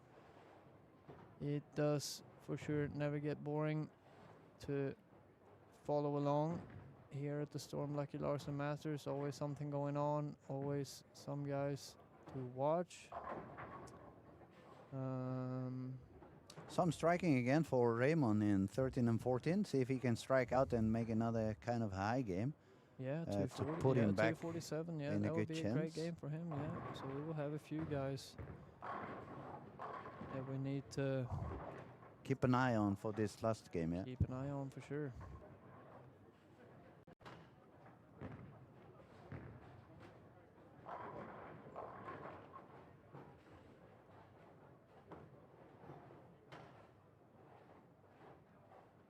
I was just thinking what you said before, we can always have time to go back and see the end of the game of Raymond. You were pretty accurate in that. Yeah, he's even though he's from England, he's he's almost half Swedish at this point. He's coming over every weekend to bowl the Swedish league for Full House in Ängelholm, not too far away from here. That's a bad break on the 10 frame. Ouch. An expensive frame. He can still cut it Hey, over, but it's still doable. loosen a lot Some of pins with the 6. pins with a 6 count as well. But yeah, so yeah, it's almost a regular in Sweden at this point. Sacrifices a lot to be a part and be involved with the Swedish league. Which team is he bowling with? Full House. Full House. In Ängelholm. Yeah, he's been bowling there for years. And he's almost, like I said, every weekend coming over. So it's, that is tough. Yeah, that's painful. Tough 10th frame for him. Brutal. From 240 to 200. Absolutely. 40 brutal pins for gone him, in one yeah. frame. Unbelievable. 40 pins, guys. But anyway, so we typically give him a little bit of a hard time of always being the last, but he's also a very, very good clutch bowler. Like, he's good in the clutch, so he don't mind that moment being last with all the pressure on and all the ice on him. So it's all about how you handle that pressure, I guess. So solid for Albin. Eh? Albin back on the strike train, early double, and now he's probably already thinking about how nice that blanket's gonna feel like tonight and going to bed as a very happy man. Well deserved. Albin, of course, still some frames to go, but impressive. And let's see, we just had the last pair finish up, so we may have to wait just a minute. Few for seconds the before we score. have it. No, we do. No, we have not. it already. We That's have it getting already. quicker wow, and quicker. This is quick. Fantastic. Okay, so top 10 after 5 games. So going into the last game, so we can see that we have technically we have maybe 7 guys that we can say have a What's the solid age chance. for Albin Kvarnström? How old is he? Does he still go Alvin, under he 21? is- Oh yeah, 100%. He is. So both him and Yeah. Ocean still also we have to keep an eye out for the under 21 perhaps. Yeah, of course. Yep. Does they have a chance there? Okay, top 10 guys. We have Albin Gullstrand, of course, leading the squad, 1269. Fantastic bowling from Albin so far. And a good start to the last game as well. So we can count him in for the finals, the buys, and everything. That comes along with it. Everything a jackpot round for Albin. Impressive to watch for sure. Marcus Jansson is in second place. A little bit of a struggle the last 2 here, but hopefully he can bounce back the last game. 11.72 for him going into the last game. Chase Naidu, very well in the hunt with 11.46. William Berggren 11.31. Dan Harding 11.18. Kim Bollaby 11.04. With 250 the last 2 games, so he's on a good roll right now, but still need a very big game to improve his score from previous squads. 7th place is Raymond Tees 11.01. Alvin Kvarnström 10.86. Ossian Kinari 10.79 and Wilmer Kvarnström 10.57. That is the top 10. Squad number 9.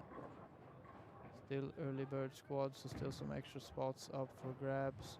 Still a lot of action going on here at Olympia Bowling. We have one more game left of today's action, but me and our friend from Spain, Louis, are gonna take this squad to the clubhouse as well, of course, and be with you up until the very last shot has been thrown for the evening. But once again, this is the last squad of today's competition, and we will be back tomorrow, but since it's Monday, people working daytime, so the first squad for tomorrow is at 3 o'clock Swedish time, of course, 3 p.m. and then we have one more squad at 7 p.m. tomorrow night, and that's the 2 squads we have going on tomorrow. And with that being said, let's get back to the action here in the last game. So Chase left the washout on the first frame on lane 14 of guys we have on the top. Albin is already with a double and clean game so far, so we can Yeah, I almost feel like pretty at this much point we can almost just forget about him and just say what he did forget at the about end. Albin, and we can watch him one last time. I was gonna say get another strike, but no problem there. Free pin. It's He gonna get an easy spare, so He no hasn't problem missed there. a free pin since the last. So we have 10 years probably. Marcus and Dan Harding, and on lane 17 and 18 we Yeah, find we have Ocean also there Ocean. on Oh my on god! lane Okay, 19. wow. Little nose dive there for Ocean worked out for a free bagger to start. Okay, good break for him. 10 pin for Marcus, made a spare no problem. So strike spare for Marcus to start. Raymond Tees is also there. So yeah, a couple of interesting guys to keep an eye out for. And number 4, William Bergen, is bowling on lane 4. He started with a spare and a double. Okay. So it's also alive over there and fighting. Yep.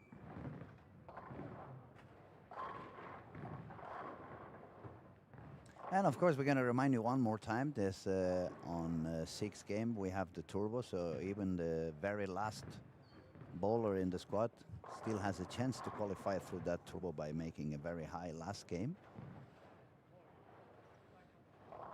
For example, I can say on lane 3 and 4, we find Nicola Rees with from 4. Oh, that's a 210 for William there on lane 3. Strike for Dan Harding on lane 17. Dan is 118 over, so he's probably looking to hit at least a 250 something to make sure he's got those 170 something over. That could be enough, being as it is still an early bird squad.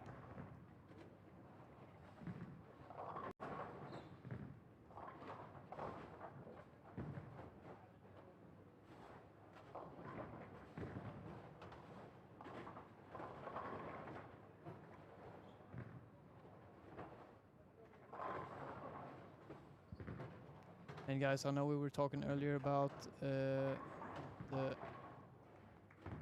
lane sponsors that we have, and I think you guys can see in this squad we have another one of the lane sponsors being represented on lane 17. We have Hörby Bowling Hall, that's a local bowling center not too far from here, and we can see, for example, the guy up on lane number 20 right now, Thomas. Right, no, is that Roger probably? Yeah, and he is a part of the group from Hörby, the bowling center owner. Simon Mattsson very generously sponsor the club in that bowling center to come here to Helsingborg and bowl a squad together, where he pays the entry fees for all the players in the club that wants to come and try one squad. That's nice. So that is very, very nice gesture of him. So we thank you, Simon Mattsson, for your support of the Storm Lucky Larsen Masters as well. So many fantastic people that make this event possible. I just wanted to give a quick little shout out to Simon Mattsson for that, and as we have been bouncing around in between all the pairs tonight, you've probably seen a lot of those blue jerseys, not to be mistaken by this year's Storm Lucky Larsen Masters tournament jerseys, that is also blue, and that blue stands for this year's foundation that we Collaborate with. Yeah, which is the Childhood Diabetes Foundation here in Sweden, where we are throughout the tournament gonna try to raise some money and donate some money towards the childhood diabetes research, and hopefully they will find a way to cure childhood diabetes. So we thank them for the collaboration, of course, and we are very proud to be doing that. And actually, since we are talking online, if anyone online feels like being supportive and you want to do a little donation, all that money is going to go directly to help the little children with type 1 diabetes up here in Sweden. So yeah, there would be some great opportunities to be involved with that. We were talking briefly about Wednesday and the match between Team Iceman and Team Tackett, that little charity match going on. Of course, it will be competitive, but it will also all be a lot of fun, and after the match we will have some auctions for the jerseys being made up for that match, and you can try to bid on a jersey or a couple of jerseys, whatever you want, and all that money will go towards the Childhood Diabetes Foundation. So you can definitely keep an eye out on the social media channels of the Storm Lucky Larsen Masters and get involved with that.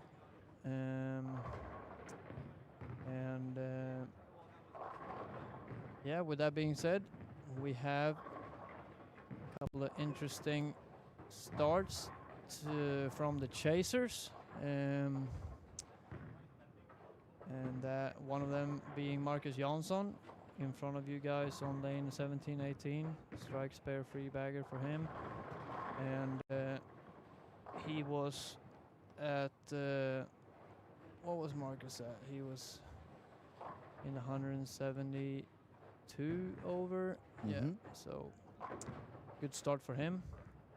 Early free bagger not open. Raymond Tees had a really errant shot in the third frame. Missed a head pin to the left and chopped the spare. Brutal for him. And another one is suffering a lot is William Berggren in 3 and 4. He's got a couple of open frames over there. That's gonna cost him a lot. Frames. Trip the 4-pin there, I happen to see. Maximum score for him now is 13.59, so he needs to strike out and pray and perhaps light a couple of candles. Yeah, 13.55, right? Yeah, 13.55 is max for him. Oh, 55, sorry. That would be close. Yeah, I feel like we have a bunch of guys in the 55s. In the 150s, so that would be close, and that still takes another 5 strikes from him to get there. What else do we have? Looking across the house, Alvin Gilstrand staying clean. He's in the 2-0, pacing 207 right now. Keem is doing just a double and a few nines, so it's probably going to be again one of those 1340s, 1350s. Keem running out of room. He's C290 to 62 for 40, so he can be in the 50s as well. Yeah, we see him rip the tape off of his hand, so he knows that he's running out of frames to improve. Still a very good comeback for him. Rough start. One more for Marcus. So Marcus is securing his spot. Yeah, he's definitely maybe not yet securing a spot, but he's definitely on the verge of. But the body language is like, okay, I'm back on track. I know what I'm doing. This pair is not gonna. Yeah, and that's like we have said multiple times. Lane 1 and 2 can be a little bit tricky, and it definitely tricked Marcus a little bit. But yeah, good bounce back for him here, and that 9 count there left was a ringing 10 pin. So still good control of the pocket. Dan Harding. He's also going to get a little bit short with 10 pin before, 7 pin now. Yeah. They need high games.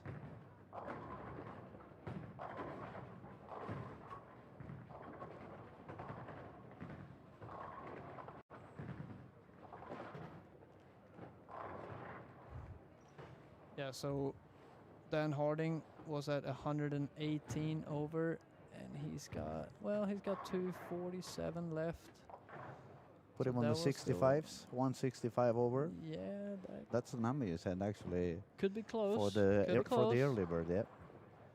That could be close. So, but yeah, still a lot of work to do for him then, because he needs them all to get there. Where do we have Chase Nadu at? Chase, where are you at, buddy? Oh, I'm lost. Oh, Chase has a little bit of a struggle. 87 in the 5th.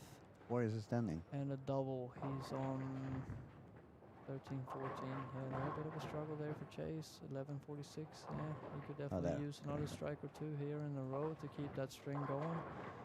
Get back to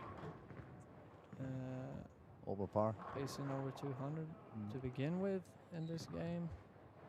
But also a little bit running out of frame, so he could definitely be crucial for him to extend that streak with another couple of strikes late here in the block. And another strike from Marcus. Wow. 1-5, great bounce back from Marcus. Dan Harding staying alive. And so is Ray Tees, right? Raymond Tees. He could go to 258, right? 258, and he was at 101, 59. 59, Little short, but well, he's gonna keep trying. That's for sure. Definitely. Oh yeah, he's never given up. So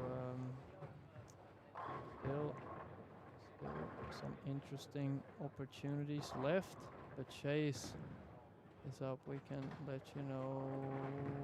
Oh, very late 10, but it stood there. Pin, yeah, he 10 pin. So quick math for Chase. 216 maximum score. 216. We'll put him at 1362.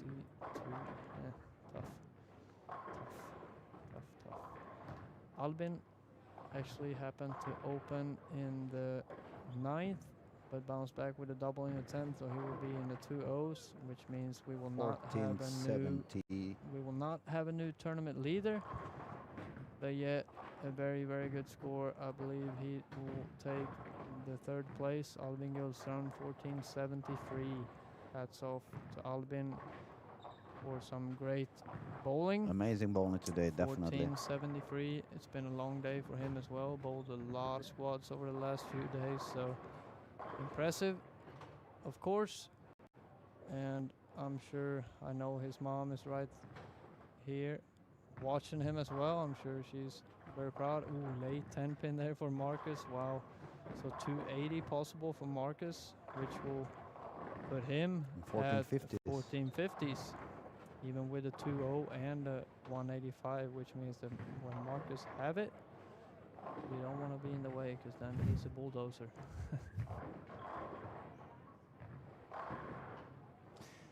So and now I think Martin can, or Marcus, sorry, can start the drive back to Arvika, where he comes from. I believe he's probably have 6-7 hours in the car in front of him. You think he drove down with Raymond? Yeah, Marcus drives everywhere. He's not scared to drive. So yeah, no, and he's been bowling all day. He must be tired, but it doesn't stop him. And depending where you drive in Sweden, let me tell you, it's not the easiest drive. I remember every time I had to drive down from Mora. Yeah, up there the roads are tiny and dark, and a lot of snow, yeah, a lot of animals crossing. Yeah, not this time of year though. Well, animals you can see, but no snow this time of year. Well, maybe up north now. Not even. I'm joking. You need to go all the way to Jokkmokk or whatever it's called. All the way yeah, up but there. you won't. Yeah, but no snow at this time of year. But soon, maybe in a month or two. But all right. So Marcus, impressive as well, of course. Will be well in the finals. Dan Harding. It's going to be a little bit short. Be a little bit short. Raymond Tees. The same for Ossian. Still in the hunt for Raymond Tees, but probably needs them all. I'm trying to Marcus, see if I another find... great shot. Marcus is deep in there now with the reactive ball curving it. So I'm sure if we have any of the American guys getting ready to hop on the plane to come over here, are happy to see that it's definitely playable from in there. I was trying to check also if I could see where Albin was throwing Kvanstrom, but he had a very low game over there in 11 and 12, 146. Yeah, 1086, yeah.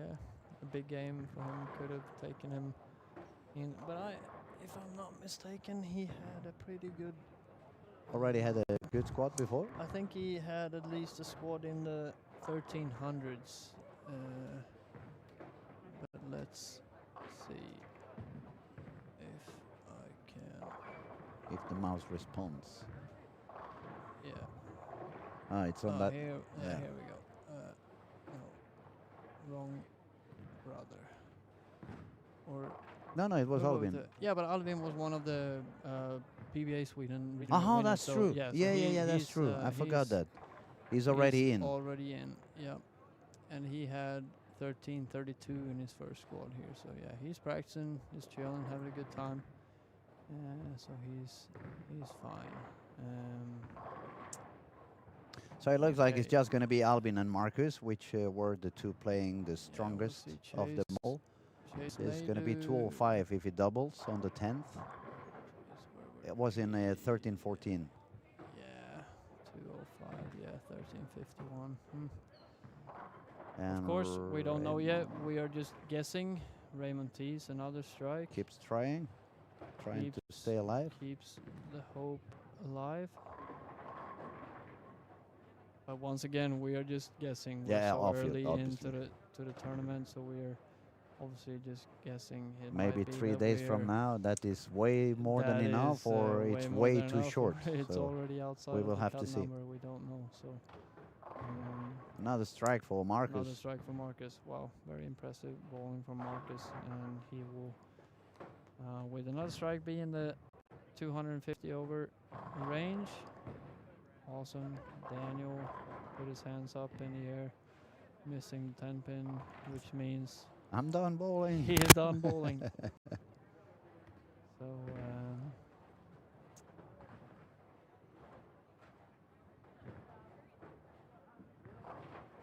by the looks of things, we have 2, possibly 3 guys making a push towards the expected cut line.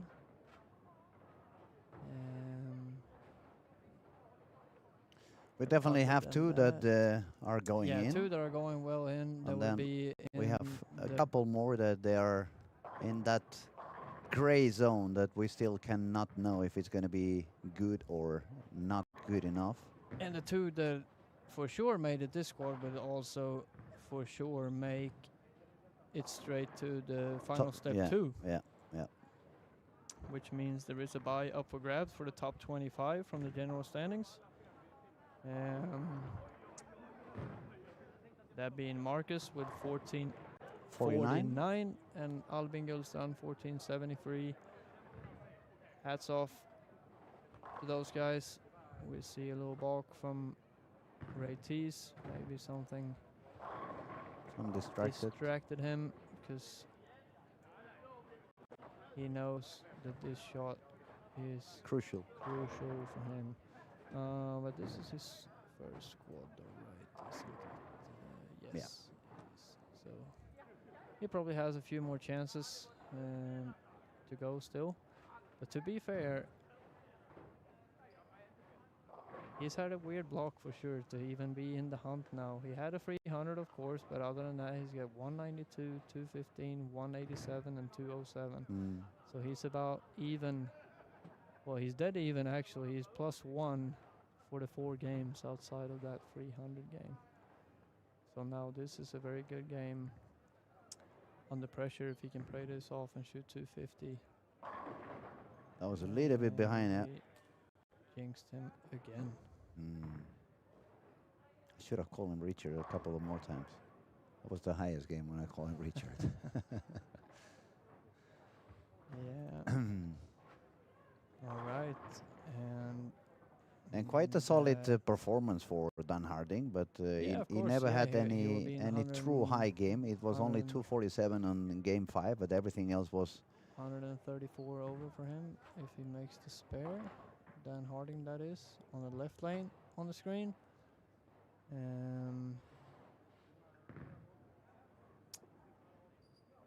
We will, since we're fortunate enough to get updated scores so quickly, we will stay on air until we can give you the top 10 of the squad as well. Keep that tradition rolling. And of course, since we're coming down to the last shot again from Raymond, we want to thank you for staying with us tonight. Me and Louis have enjoyed.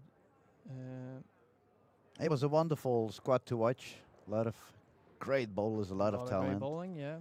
A couple of guys showing up. We get to see the first 300 game of the tournament as well. We got to see a 300. We got to see 2 people punch the tickets for sure into the top 5, the qualifying at the moment. And we have seen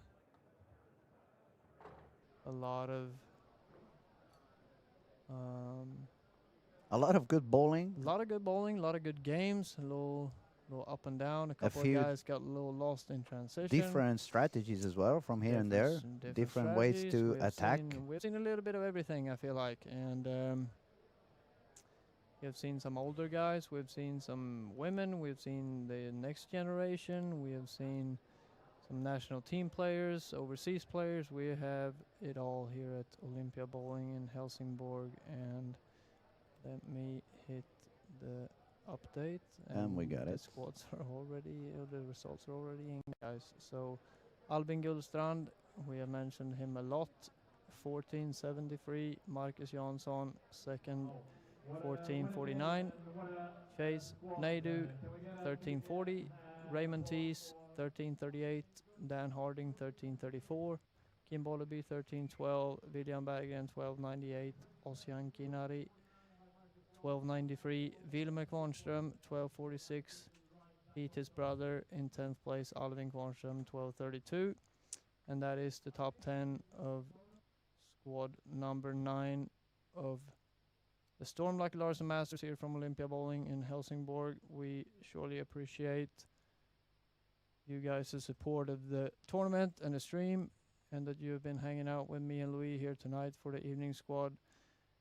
And like we have said throughout this squad, we will be back tomorrow at 3 o'clock and 7 o'clock Swedish time, that is, for 2 more squads that are fully packed at the moment. 40 people in each squad, 40 players I should say. And I probably just gonna give Louis the opportunity if you have anything more to say for the evening. I just want to thank you for your company. Thank you for your commentary. It's always a pleasure to spend some time with you and have the pleasure, not only for me, but for our people in the YouTube channel, to share some time with one of the biggest names in the bowling industry. So thank you so much for your time, Jesper, and I'll see you around, and we'll be back tomorrow at 3 o'clock. More action in here in Helsingborg, Olympia Bowling. It's been a pleasure. All right. Thank you, Louis. We will see you guys back tomorrow, hopefully. And everybody have a safe evening, and we'll see you tomorrow. Thank you. Goodbye. Bye.